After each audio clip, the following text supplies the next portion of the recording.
la couronne de la victoire. Voilà le sujet pour ce mercredi 5 avril. Jean décrit Jésus comme le Fils de l'homme ayant sur sa tête une couronne d'or et dans sa main une faucille tranchante. C'est dans Apocalypse 14, le verset 14. Le mot pour couronne est Stéphanos. Il s'agit d'une couronne de victoire. Par exemple, lorsqu'un athlète gagnait une compétition importante, on lui donnait un Stéphanos, une couronne d'honneur, de gloire, de victoire. Jésus portait autrefois une couronne d'épines, symbole de honte et de moquerie. Il était autrefois méprisé et rejeté par les hommes. Il a été méprisé, ridiculisé, battu, fouetté, mais maintenant, il porte une couronne de gloire. Et il revient.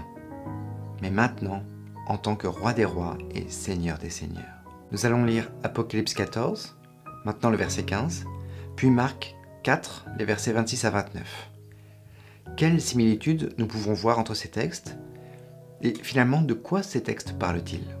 Et un autre ange sortit du temple, criant d'une voix forte à celui qui était assis sur la nuée, « Lance ta faucille et moissonne, car l'heure de moissonner est venue, car la moisson de la terre est mûre. » Et donc Marc 4, les versets 26 à 29.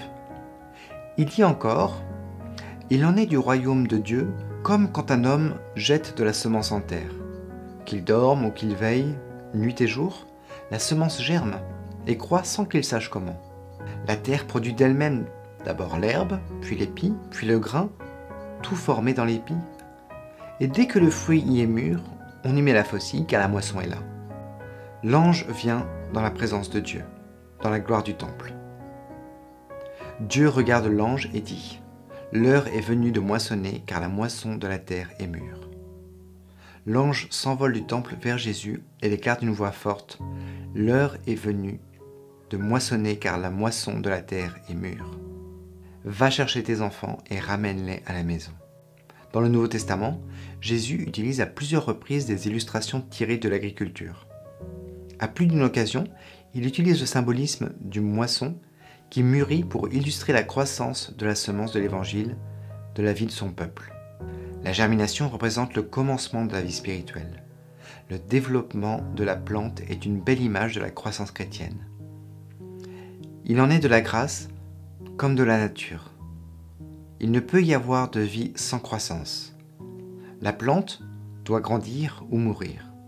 Le développement de la vie chrétienne, de même que celui de la plante, est silencieux, imperceptible, mais il est constant.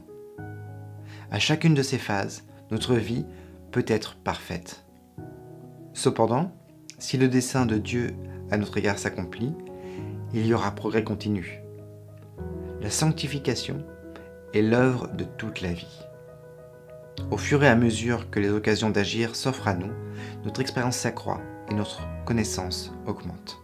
Ces mots étaient ceux d'Ellen White, tels qu'elle les a publiés dans Paraboles de Jésus, les pages 49 et 50.